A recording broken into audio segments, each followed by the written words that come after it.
বিসমিল্লাহির রহমানির রহিম। আসসালামু আলাইকুম ওয়া রাহমাতুল্লাহি ওয়া বারাকাতুহু। আশা করি মহান আল্লাহ সুবহানাহু ওয়া তাআলার অশেষ রহমত ও দয়ায় আপনারা প্রত্যেকে ভালো আছেন, সুস্থ আছেন। প্রিয় দর্শক শ্রোতা, জীবন জীবিকার অনিবার্য তাগিদে সবাই সম্পদ বৃদ্ধি করতে চায়। সম্পদ বাড়ানোর জন্য কৃষি, চাকরি ও ব্যবসা সহ মানুষ বিভিন্ন কাজ করে থাকে।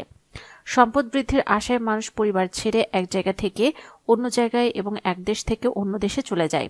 সম্পদ বৃদ্ধির লক্ষ্যে সব দেশের সরকার, মানবাধিকার সংস্থা ও বিভিন্ন এনজিও বিভিন্ন পদক্ষেপ গ্রহণ করে থাকে।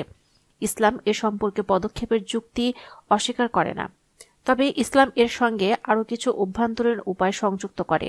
মূলত হালাল পথে সম্পদ বাড়ানোর বহু উপায় ইসলাম বলে দিয়েছে।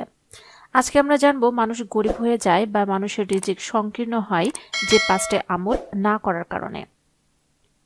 ১. যারা তাকওয়া অবলম্বন করে না তাদেরকে আল্লাহ সংকীর্ণতার মধ্যে রাখেন।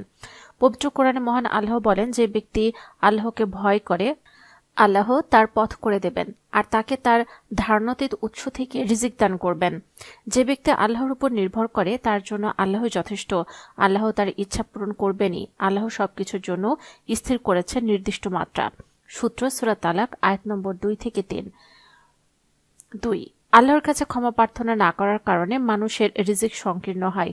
হযরত নূহ আলাইহিস সালাম এর জবাবে পবিত্র কোরআনে এসেছে, আমি বললাম, তোমাদের রবের কাছে ক্ষমা প্রার্থনা করো, তিনি তো মহা ক্ষমাশীল।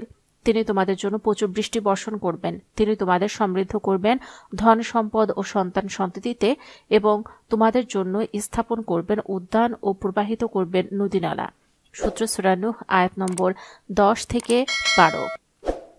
3. আত্মীয়তার সম্পর্ক রক্ষা না করার কারণে। এ প্রসঙ্গে হাদিসে ইরশাদ হয়েছে, হযরত আলী রাদিয়াল্লাহু আনহু কর্তৃক বর্ণিত, তিনি বলেন, নবী কারীম সাল্লাল্লাহু আলাইহি ওয়াসাল্লাম বলেছেন, যে ব্যক্তি পছন্দ করে যে তার আয়ু বৃদ্ধি করা হোক, তার জীবিকা বৃদ্ধি করা হোক এবং জঘন্য মৃত্যু থেকে সে পরিত্রাণ পাক, তাহলে সে যেন আল্লাহকে ভয় করে এবং আত্মীয়তার বন্ধন বজায় রাখে। 4. আল্লাহর উপর ভরসা না করার কারণে রিজিক সংকীর্ণ হয়ে যায়। আমাদের সবাইকে আল্লাহর উপর ভরসা করতে হবে, শুধু আল্লাহর উপর তাওয়াক্কুল করতে হবে। আর মহান মালিকের ওপর আন্তরিক নির্ভরতা ও ভরসার নামই হলো তাওয়াক্কুল। ওমর ইবনুল খাত্তাব রাদিয়াল্লাহু আনহু থেকে বর্ণিত, রাসূল কারীম সাল্লাল্লাহু আলাইহি ওয়াসাল্লাম বলেছেন, তোমরা যদি আল্লাহর ওপর যথাযথ ভরসা করো তাহলে তোমাদের জীবিকা দেওয়া হবে সেভাবে যেভাবে পাখি রিজিক প্রাপ্ত হয়। পাখি সকালে ক্ষুধার্ত অবস্থায় বের হয় এবং পেট পূরণ করে সন্ধ্যায় বাসায় ফেরে। 5. যথাযথভাবে আল্লাহর ইবাদত না করার কারণে। ইবাদতের মাধ্যমে রিজিকে বরকত আসে। মহান আল্লাহ বলেন, আর যদি তারা তাওরাত ও ইনজিলের এবং যে কিতাব তাদের রবের পক্ষ থেকে তাদের প্রতি অবতীর্ণ হয়েছে তার যথারীতি আমলকারী হতো, তাহলে তারা ওপর থেকে অর্থাৎ আকাশ থেকে এবং পায়ের নিচ অর্থাৎ জমিন থেকে প্রাচুর্যের সঙ্গে ভক্ষণ করত। তাদের একদল তো সরল পথের পথিক, আর তাদের বেশিরভাগ এমন যে তাদের কার্যকলাপ অতি জঘন্য। সূত্র সূরা মায়েদা আয়াত নম্বর 6।